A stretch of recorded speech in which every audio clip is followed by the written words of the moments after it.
Everyone. Good evening, everyone. Today is Monday, February 26, 2024. The time now is 6 p.m. and I will call to order this regular meeting of the Town of Mead Board of Trustees. In accordance with the town's remote participation and remote meeting policy adopted by the Board of Trustees on March 13th, 2023, by resolution number 21-R-2023, remote participation will be allowed. The meeting link has been provided on the town's website and designated posted place 24 hours to the meeting.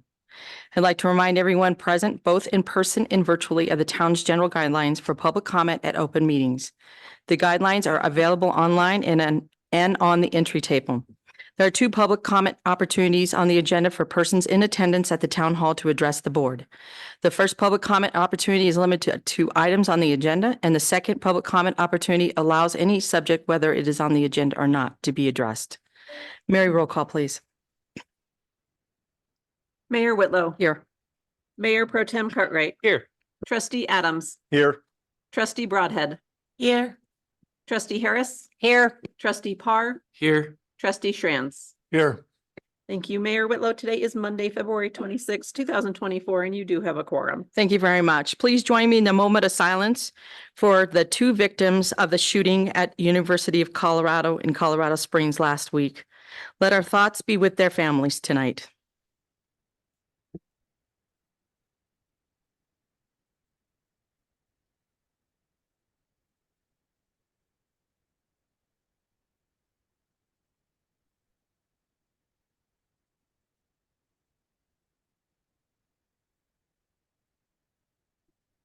Thank you very much for your time. Please join me in the Pledge of Allegiance. I pledge allegiance to the flag of the United States of America and to the republic for which it stands, one nation, under God, indivisible, with liberty and justice for all.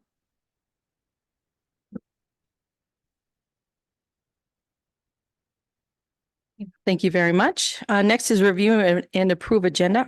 Is there a motion to approve the agenda as is? I motion to approve the agenda as is. Second. Thank you. Roll call, please, Mary. Trustee Adams. Yes. Trustee Harris. Yes. Trustee Broadhead. Yes. Mayor Pro Tem Cartwright. Yes. Trustee Schranz. Yes. Trustee Parr. Yes. Mayor Whitlow. Yes.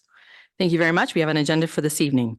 Next is our staff report by our town manager, and our town manager is remote tonight. We hope she feels better. But Helen, if you're with us, could you give us an update? Yes, thank you, Mayor, trustees. I assume you can hear me? Yes. Okay, you have my report. I did want to, first of all, I'm sorry I had to leave work a little early. I was feeling a bit under the weather. But I did want to add to my report that we had an Officer Sin this weekend. He just seems to have a nose for criminals. And he spotted what turned out to be a stolen vehicle. And he approached the vehicle. He actually got information, and then they took off, ended up at Barefoot Lake in Firestone. But the police were able to determine who was in the vehicle, and they'll ultimately catch them. But yet another great job by our police department. Just can't say enough about Chief, his leadership, and the officers who work for him. So big shout out to that. I also wanted to mention that I did have a meeting with CDOT last week, and I've had some calls about this. Where the park and ride is at Berthoud, that where you have the bus area in the middle of the highway. It's done from CDOT's perspective, but it won't begin operation until late this year. Apparently, who's ever taking it over that division isn't quite ready to get it up and running. But for now and the foreseeable future, those toll lanes will remain free. And then we are working very closely with Weld County on the 9.5 design. Erica's sitting on the selection committee that will choose the ultimate design build team. She actually spending the bulk of the rest of this week there. So very, very collaborative, very excited about this project. The road is supposed to be complete by December of 2025. So It's an ambitious time frame, but we're very, very thankful for the county that they're getting this done. And that's just my embellishments to my report. I can answer any questions you may have. Thank you, Helen. Questions or comments to Helen? All right. Thank you very much, Helen. There are no questions or comments tonight. Thank you, Mayor, trustees. We hope you feel better. Next is our awesome police officer swearing in tonight. So thank you all for coming tonight. I'm going to turn the podium over to our Chief of Police, Brent Newbakes. Sir, you have. Thank you, Mayor, trustees. I appreciate this opportunity to be in front of you tonight. I want to welcome the parents, families, department members who are with us tonight to witness what is certainly one of the favorite things that I get to do, and one of our favorite things to do is welcome new members into the department. So it's certainly an honor for me to stand here in front of you tonight and welcome these new members to the ranks of our police department. I'm humbled to lead such an amazing group of dedicated, hardworking public servants.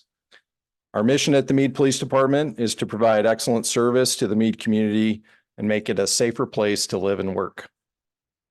These two officers were added with a $250,000 award from the COPS grant. So these are the two officers that are utilizing that grant for us. Even though we do still have one opening available, these two officers have been designated in that position. We're so thankful to have them. The purpose of the badge pinning celebration tonight is to celebrate the hard work and dedication of these officers in reaching this milestone of successfully completing 3.5 months of field training. They have demonstrated their ability to serve our community with courage, leadership, commitment, honor, and integrity, the values of the Mead Police Department. And I'd like these two officers to come join me at the podium. I'm going to give them a chance to introduce their family and guests. Giovanni Bustamante has spent 6 years in the United States Marine Corps before joining us. Let's come up the podium. And Daniel Aguirre spent 3 years as an officer with the Aurora Police Department before joining us. Introduce your family and yes. Yep. Good evening. I'm Giovanni Bustamante. My family's right here. This is my mom in the purple shirt. My sister, my dad, my girlfriend, Mayella, and then her mother. Hello, I'm Daniel Aguirre. I'm here with joined by my wife of 12 years and my 2 boys, Remington in the red, and the little guy is Damien. Appreciate you guys.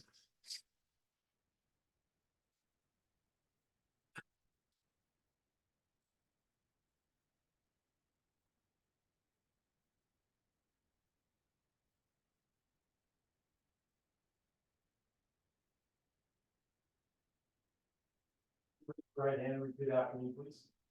I state your name. I, Giovanni Bustamante, Do solemnly swear do solemnly swear that I will support the Constitution that I will support the Constitution of the United States of America, of the United States of America, the Constitution and laws the Constitution and laws of the state of Colorado, of the state of Colorado, the Mead Municipal Code, the Mead Municipal Code, and faithfully perform and faithfully perform the duties of the office the duties of the office of Mead Police Officer. of Mead Police Officer. So help me God. So help me God. Daniel?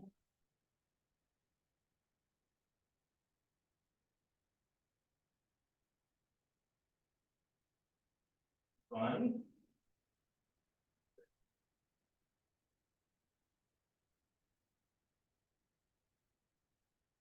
Thank you. Thank you and welcome. Let's give these young gentlemen a hand.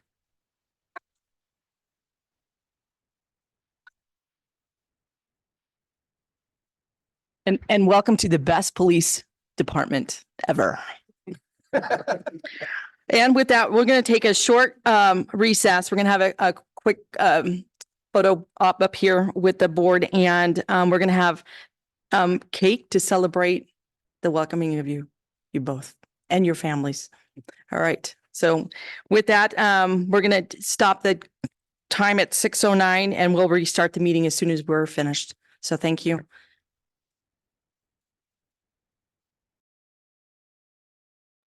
Thank you very much. The time now is 6:21 and we will restart the meeting. Next on our agenda for this evening is our informational item about Gold Star Memorial and Liberty Ranch Park update. And this will be introduced by our Public Works Director, Town Engineer Erica Rasmussen. Ma'am, you have the floor and thank you for being here tonight. Thank you. Good evening.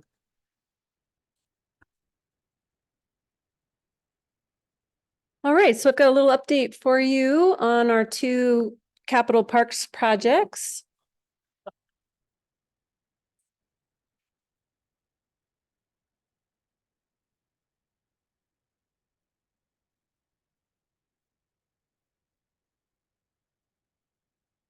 All righty, so the first one is Founders Park. Just a little vicinity map here for you at the top. This is typically what we call West Founders, is where this Gold Star is located. And zoomed in a little bit there on the bottom of the screen on the left. So we're just west of, I believe it's 9th Street. You've probably seen this before. This is the Gold Star Families Memorial Monument. They're similar ones across the country. They're 4 granite panels with a variety of information on both sides with that silhouette in the middle.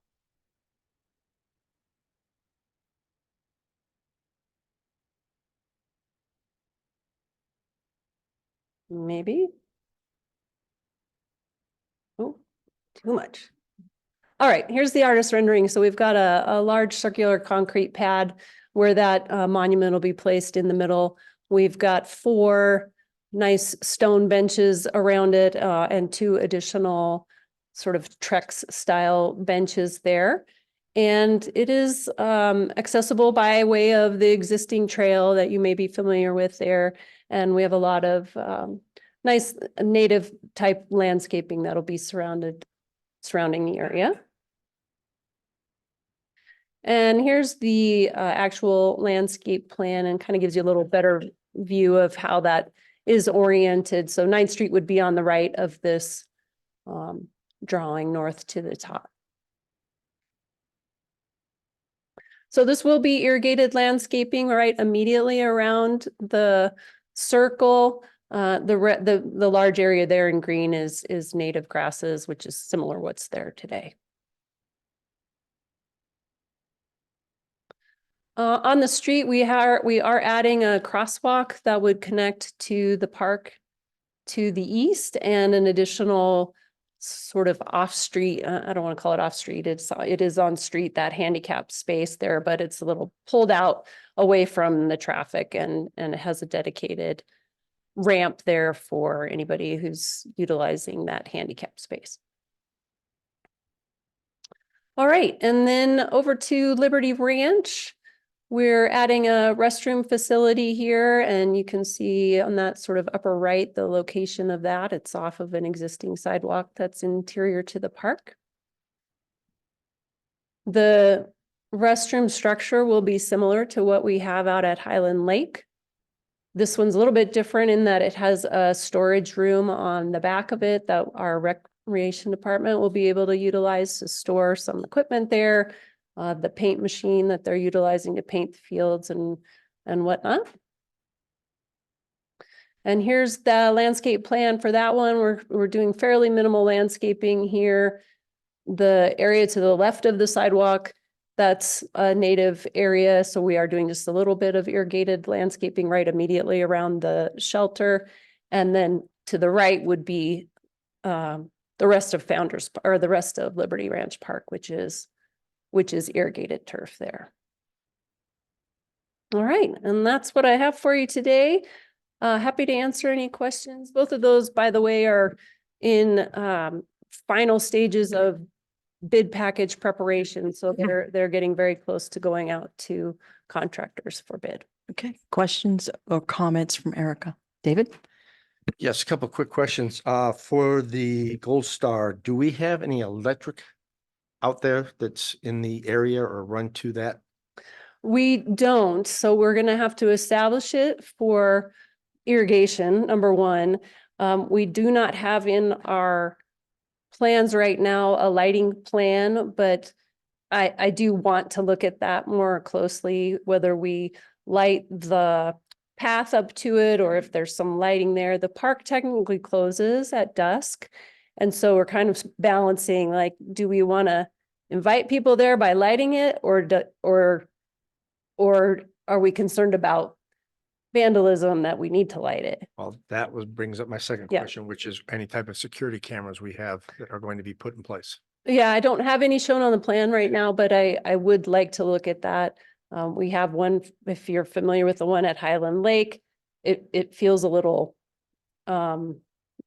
Big Brother-ish. And so I want to balance that with the type of place that this is, right? Which is Right. tranquil and not It can necessarily. be somewhat hidden, but Right, that would be exactly. perfect. But we do, I think, need to have something like that for something like this, just unfortunately, because of Right. And so just sort of based on where we end up budget wise, I was planning on doing those two things, maybe on a little separate path from the actual construction, which we want to get out now so that it can be still constructed yet this year. And we can always work on the lighting and the security pieces Thank you.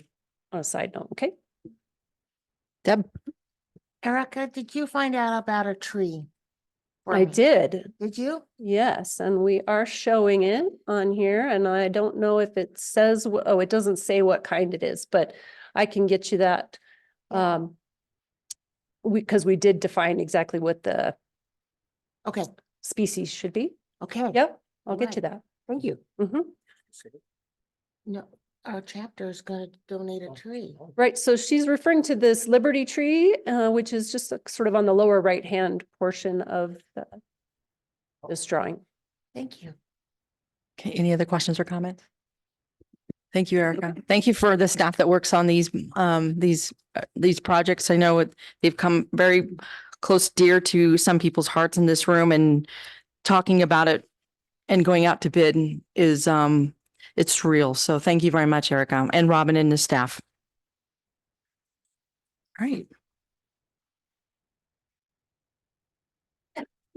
All right, next is our proclamation for tonight. It is Youth Art Month for March 2024. And Trustee Parr, will you please read the proclamation tonight? Certainly. March 2024 Youth Art Month. Whereas Youth Art Month is an annual observation each March to emphasize the value of art education for all children and to encourage support for quality art programs for all elementary, middle, and secondary students sponsored by the National Art Education Association. And whereas the recommended theme for the 23-24 school year arts programs is Dream and Art, and whereas art education develops students' creative potential and improves problem solving and critical thinking skills by reinforcing and bringing to life what students learn in other subjects. And whereas art education advances student mastery in art production, art history, art criticism, and aesthetics. And whereas our national leaders have acknowledged the necessity of including arts experience in all students' education, and whereas the National Art Education Association strives to improve the well-being of our communities by upgrading visual awareness of cultural strengths of the United States as a whole. And whereas the Town of Mead Board of Trustees joins the National Art Education Association in supporting the youth of our community and their intellectual development through artistic endeavors and offering support to our committed teachers. Now, therefore, Colleen Whitlow, Mayor of the Town of Mead, does hereby proclaim March 24 as Youth Art Month and encourage all residents to nourish an appreciation for art and support quality of school arts programs for our youth. Thank you very much. Is there a motion to approve the signing of this proclamation? I motion to approve. Second. Thank you. Roll call, please, Mary. Trustee Park, Yes. trustee Adams, Yes. trustee Broadhead, Yes, Mayor Pro Tem Cartwright, Yes. trustee Schranz, Yes. trustee Harris, yes, Mayor Whitlow. Yes. Thank you very much. And thank you, Trustee Parr, for bringing this to us tonight. All right, next is our public comment. The board welcomes public comment for any item on the agenda. We will take comments about items not on the agenda during the second public comment item number 11. The board will listen to your comments and take them into consideration. If you desire a conversation, please email the board or town manager or attend the monthly coffee with mayor. If you wish to speak during this public comment period, please adhere to the town's general guidelines. Please start by stating your full name and address for the record. Each speaker will have 3 minutes to address the Board of Trustees. If you are representing a group, you will have 5 minutes. Please approach the podium if you would like to be heard tonight. All right, seeing none, we'll move on to our consent agenda. The consent agenda contains items which are considered routine and are approved with one motion and vote. Is there a motion to approve the consent agenda? I'll move to approve the consent agenda. Second. Okay, any discussion? Okay, roll call, please. Trustee Harris, Yes. trustee Shranz, Yes. trustee Broadhead, Yes. trustee Adams, Yes. Mayor Pro Tem Cartwright, Yes. trustee Parr, Yes. Mayor Whitlow. Yes. Thank you. Motion carries. Thank you, staff, for putting this consent agenda for us tonight. We appreciate it. All right. We have no further general business, so this brings us to our second regular public comment period. And this comment period is for any item, whether it is on the agenda or not. All other guidelines previously stated apply. Would anybody like to comment at this time? All right, seeing none, we will move on to our legislative update. Our town attorney, Marcus McCaskill, take it away. Hello, members of the Board of Trustees. I have a pretty darn short legislative update for you tonight. The last couple of regular meetings, I've mentioned the transit-oriented communities bill that was expected to be introduced. It hadn't yet been introduced. It was in fact dropped on last week on February 20th. That's still under review. I would say that they're still using the potential withholding of the Highway Users Tax Fund, or the HUTF funding, as kind of the main compliance mechanism in that bill. So that's something that we will continue to take a look at. Other items to note: the accessory dwelling unit, or the ADU bill, has been introduced as well. That is scheduled to be heard tomorrow, February 27th, in committee, specifically the House Transportation, Housing, and Local Government Committee.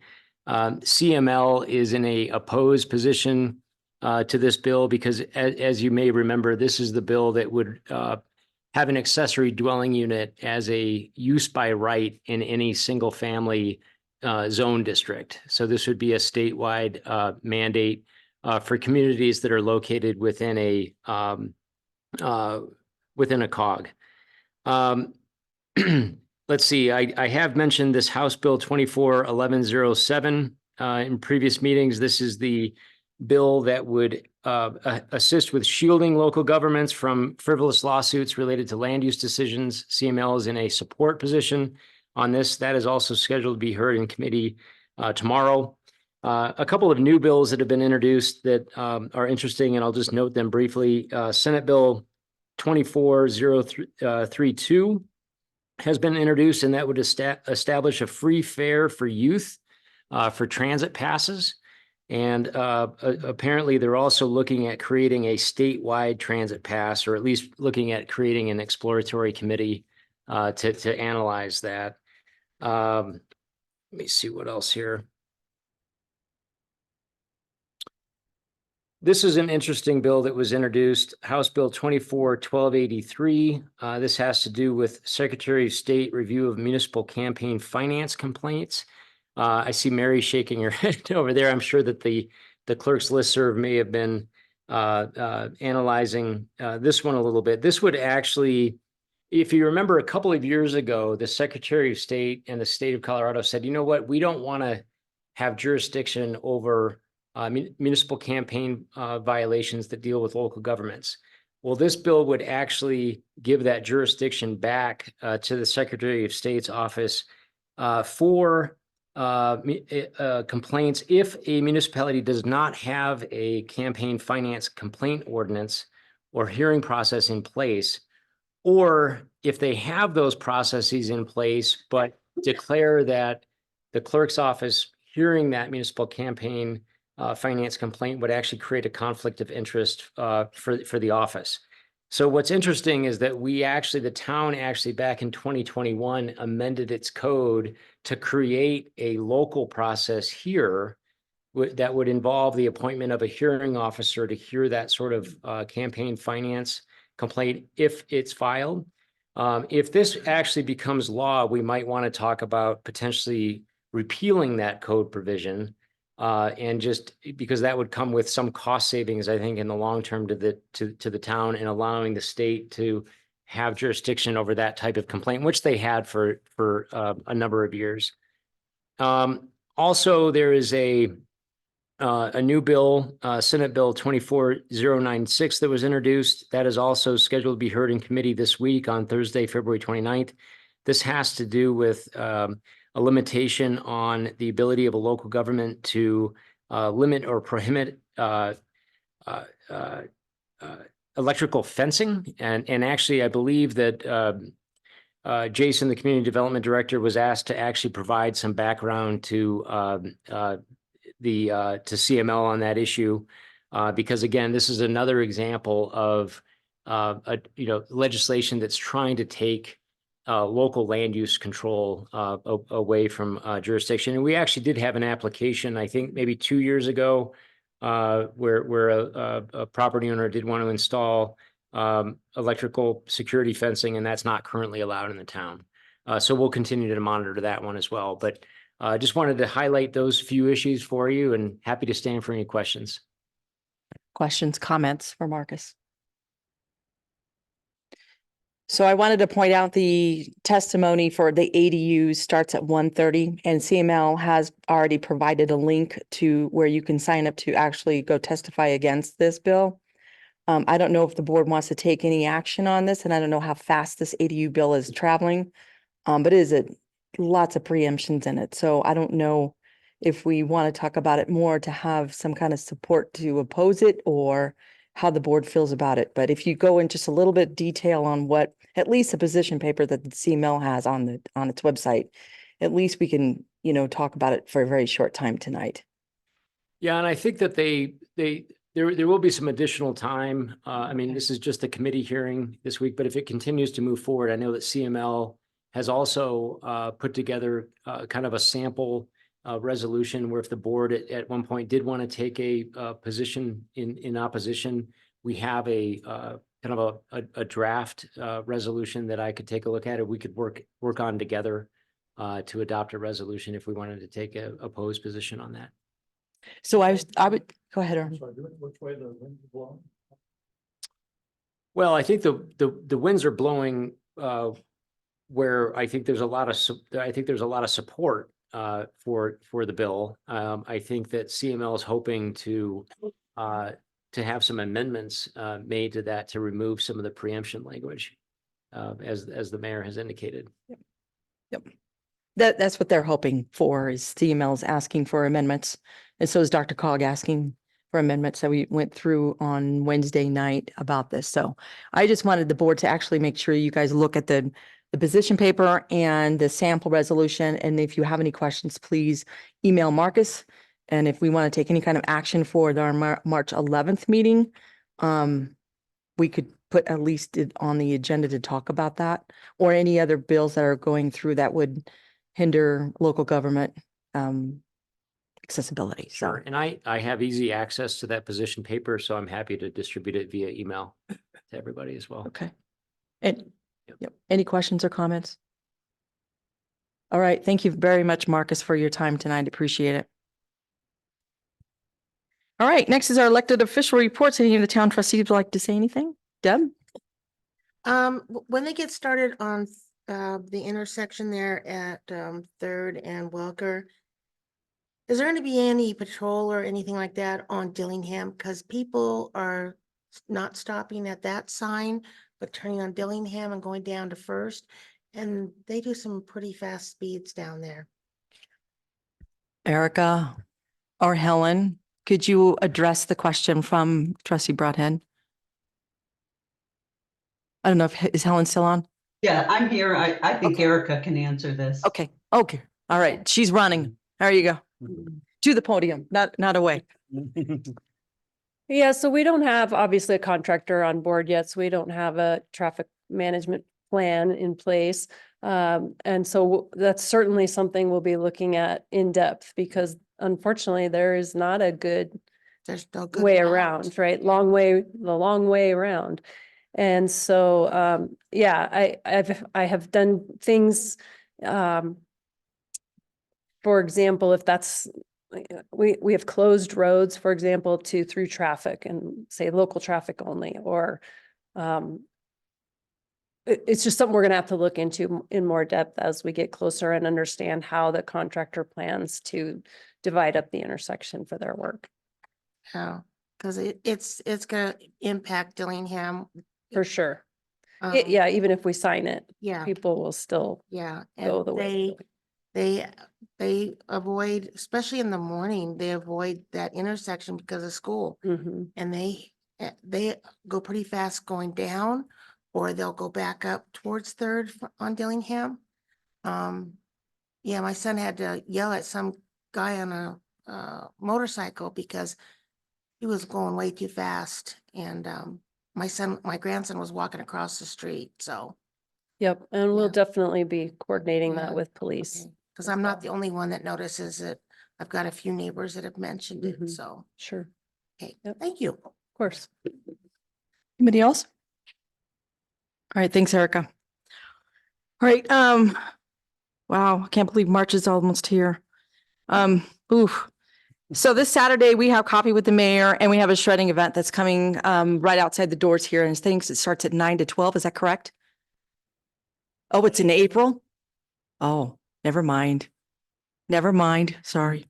But anyway, coffee with the mayor with the best coffee. So join us.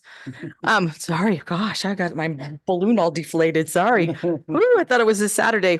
Also this coming March 9th, we're doing something very special.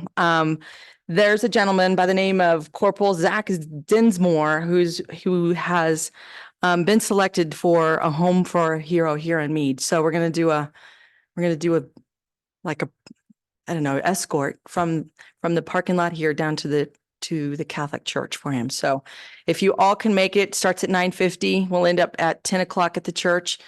Stay if you want to and have lunch with him and welcome him to Mead.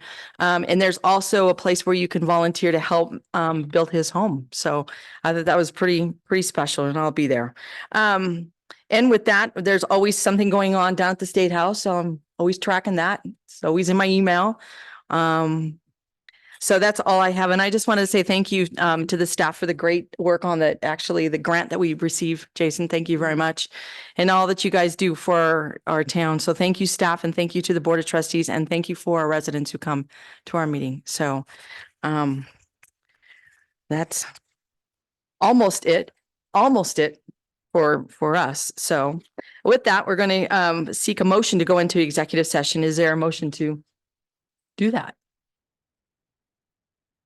I move that we go into an executive session to Second, determine positions relative to matters that may be subject to negotiations, develop strategy for negotiations, and to instruct negotiators related to acquisition of certain property interests required for the Third Street and Welker Avenue intersection improvement project, consistent with Town Resolution number 34-R-2023, dated May 8th, 2023. second, Thank you. Roll call, please, Mary. Mayor Pro Tem Cartwright. Yes. Trustee Adams, yes. trustee Broadhead, Yes. trustee Shranz. Yes. Trustee Parr, Yes. trustee Harris, Yes. Mayor Whitlow. Yes, motion carries. We'll be going into executive session, and the time now is 6:44, and we will turn off the recording and adjourn to an executive session. We will restart the recording for the executive session.